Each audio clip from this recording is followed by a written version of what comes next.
So anyone who knows me knows that I love curry. Curry is fantastic because it's such a versatile dish, whether you're looking at an aromatic Thai coconut curry, or if you're looking at Madras curry that's super spicy, or anywhere in between. So today I'm going to make my favorite kind of curry, and that's chicken tikka masala. As we can tell from that, my protein that I'm going to be using will be chicken. I'm going to use chicken breast. That's more for simplicity than anything, but chicken leg and thigh can work really well for this as well. We're going to serve that with a side of rice, regular white rice, and with some pita bread. We're actually going to take some pita bread. I either like to have pita bread or naan bread to be able to have on the side with that as well. So we're going to get started. I've got all my mise en place. We just need to start prepping up our lovely dinner. For our first step, we're going to be taking our chicken breast. We're going to trim up a little, and then we're going to dice it, nice even dice. We're going to go for about 1/2 inch diced pieces. But then we're going to be using this directly onto our chicken, onto our raw chicken. This is Tikka curry masala powder. So this has coriander, red chili, cumin, mustard, black pepper, bay leaf, fennel, salt, ginger, onion, garlic, cardamom, cinnamon, clove, mace, star anise, and turmeric. So it has a lot of flavors going on in there, but they're all aromatics. They're not super spicy. So that will actually help to season up our chicken before we pan sear it. Then after that, we're going to go with our sauce to add to that to cook it through.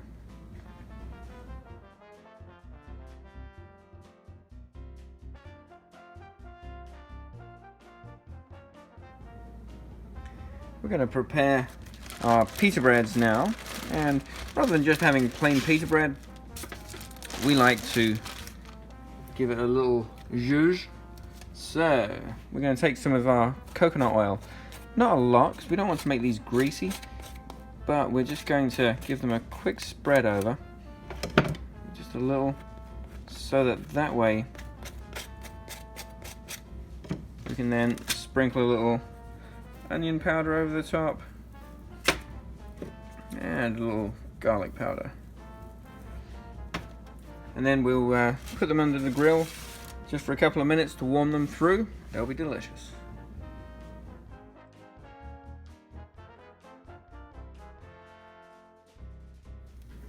Now we're ready to start cooking our chicken. So we're going to have 2 cooking methods that we're going to be using here. So I'm going to start off with a good couple of tablespoons of coconut oil. I'm going to let that melt in here. And I've got this on a good high temperature. Moderate that a touch. But I want a good high temperature with this because we're going to sear off with a dry cooking method first our chicken, and then we're going to add in a tikka masala sauce. This is a simmer sauce that we will use, and I can see my oil is up to temperature already.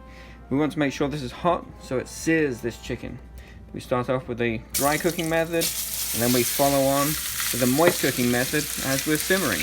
This will actually be a braise, will be our finished product.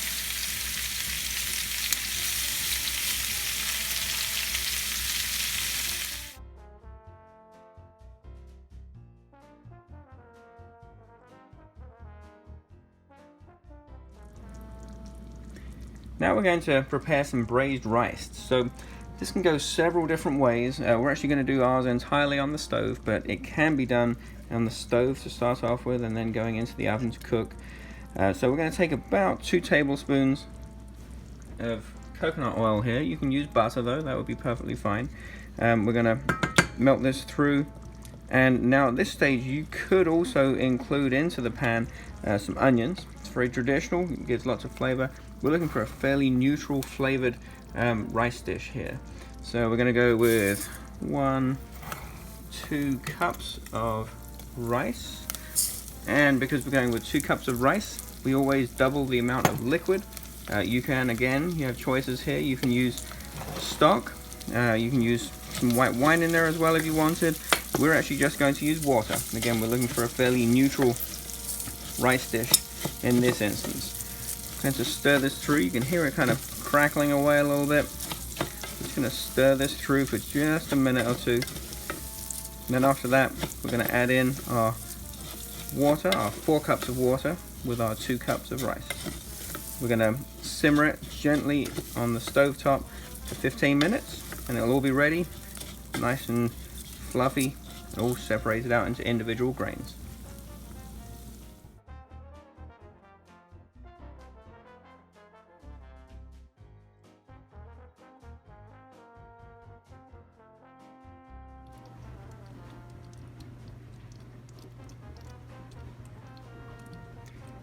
Now we just lift the lid off, and as you can see, perfect every time.